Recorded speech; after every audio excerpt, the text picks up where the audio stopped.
state representative? I think the opportunity to, as you and I talked about earlier, to really lead by expanding that, or the opportunity to expand that leadership role. You know, as a city council member, the first 4 years were really difficult for me. They really taught me a lot about dealing with other politicians and how to be effective. The second term was a whole lot more successful for me for actually getting stuff done. But them combined really taught me a lot about what it means to stand up and really lay the truth out there in a pretty open way, what it means to provide that. That's what, frankly, I think leadership is, just the courage to speak to that. So to run for state representative really it was an opportunity to take that skill set, that desire to serve to the state level. And frankly, I'm glad I did. I mean, I'm kind of a believer in, for such a time as this, you know, I think I've played, albeit in the minority, a pretty big role in the conversation and the debate that's been happening here in the State House, specifically over the budget, specifically over education. And I'm proud of that role, and it's the same mantra that I followed as a city council member, as as a state rep, and what I hope to do as auditor of the state of Ohio. Do you feel like you've accomplished the goals that you had, I mean, in your limited time that you've been here? Well, it's always hard to define a set of goals that can be accomplished in politics, because there's so many other factors that you are not able to control. Personally, yes, so long as I can sleep at night with the clear conscience that I've represented the constituents well and stood for what I said I would stand for, yeah, those goals have been accomplished. Do I feel like the state is where it should be? No. Do I feel like I can have a bigger impact to help the state get there as auditor of state? Maybe using that bully pulpit and using the skills I have as a certified public accountant to shine truth and light on where our financial difficulties are and maybe ways to fix them? Yes. So I don't view the move necessarily to the auditor of state's race as me putting a cap on my service to the state and saying, we've now fixed everything, therefore I'm moving on. I view it as really an expansion of my desire to fix what we have wrong. I mean, when your unemployment's in double digits, I don't see how anybody could say that we've accomplished the goals that we are looking to accomplish. What would your goals be going in the auditor's office? To win, you said? What would your goals be going into the auditor's office? Big difference politically and policy-wise there. Thank you. Going into the auditor's office, I mean, basically three things, I think. The auditor's office, of course, being the chief financial watchdog of the state. You know, first, certainly we want to do no harm. I mean, I think Mary Taylor's done a good job. But I think there are opportunities to run a little more efficient, perhaps, office, expanding some of the initiatives that she had already put in place. I think her being a CPA, myself being a CPA, I mean, the wheels of government turn very slowly. I know that she has worked on some management techniques that will help drive efficiency, like tracking of those billable hours versus administrative hours, etc. I think expanding the IPA, the independent public accountant side, is not only a cost saver in most circumstances for the local government, but also a cost saver for the state. So running an efficient office will continue to be a goal, because that's obviously paid for by taxpayer dollars, and the better we can do in that regard will help Ohio turn around. I think expanding the role of the performance audit division is something that's important. Right now, the performance audit division, I mean, depending on who you talk to, there's many examples of the savings that they have given advice to these local and state governments. So that's an area, you know, if historical audited statements are kind of like looking through a rearview mirror, performance audit should be like looking through the windshield. I mean, it's kind of a so that's something that I will continue to look to expand. And then I guess thirdly, I mean, there's a lot of things that the auditor of state does, but thirdly, being a statewide office holder, I think it'll be my job to be the people's CPA, if you will, their eyes and ears on what's happening in their local and their state governments. And through my office, we will do our best to appropriately, not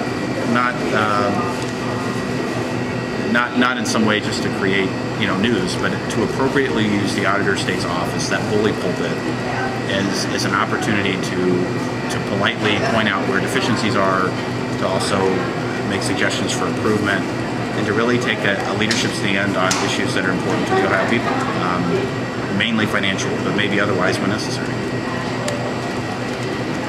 A lot of people are saying you're jumping too soon, trying to go statewide. How do you respond to that? Well, I got to be honest with you. The only people I've heard say that are some inside some political party leadership that are all freaked out that perhaps somebody's running that they don't control completely. And I guess that's how I would respond to that. When I ran for city council at 23, very proud of my record in Heber Heights. A lot of people said I was too young. I got the complaint when I ran for state representative.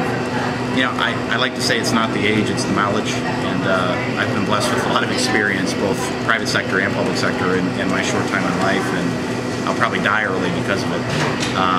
But I don't really feel like we're jumping too soon. I feel like when Mary stepped aside, as I previewed what was happening out there in the political environment, who was going to be the candidate or not the candidate, I believe that my skill set, my resume, best matched what was, I believe, is necessary for an auditor state to be a very effective auditor. It doesn't mean that you got to be a CPA necessarily to be an auditor, although I think that we probably ought to consider that. But it does mean that I think that the chances are best when you've got someone who actually understands what the difference between a balance sheet and income statement is.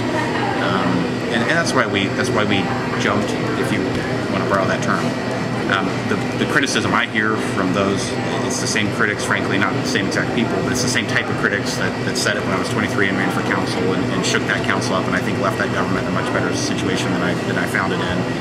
The same critics, it's normally those folks that don't necessarily have an agenda that is principled, but more have an agenda that is political, and they're trying to preserve or contain that power.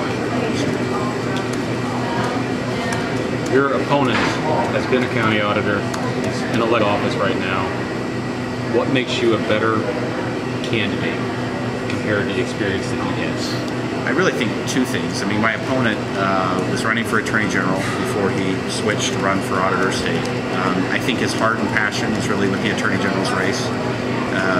Just recently he came out and commented on whether or not Rich Cordray should sue the federal government over the health care plan, which, by the way, I agree with him on his position. I think Rich Cordray should, and I've called for that as a state legislator. But it seems that the passion is still to be Attorney General. So I think qualification-wise, that alone is a concern.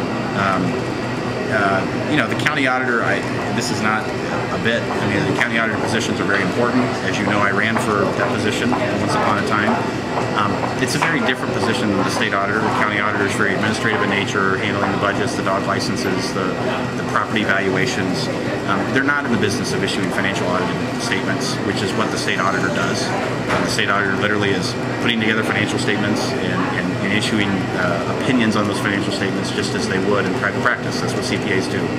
So I think my qualifications are well beyond his in regard to doing the work of the auditor's office. And the last thing I guess I would say that troubles me, frankly, is that I think the Ohioans want an auditor. I think they need an auditor who has demonstrated an ability to be above and beyond the call of political maneuvering, that will stand up to both parties, which I've done. Whether it was suing Governor Strickland over his education plan, or now taking on the state party. And it didn't just start when I took on the state party on this race. I mean, I made Republicans mad as a council member. I've made them mad as a state legislator.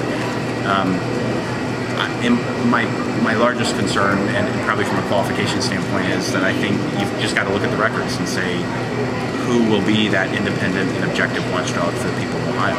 There's no question that both of us are conservative, that we both come from that philosophical bent, and certainly I applaud him for that and agree with him on many of those issues. I do think there's a question of who will actually apply those consistently without regard to political agenda.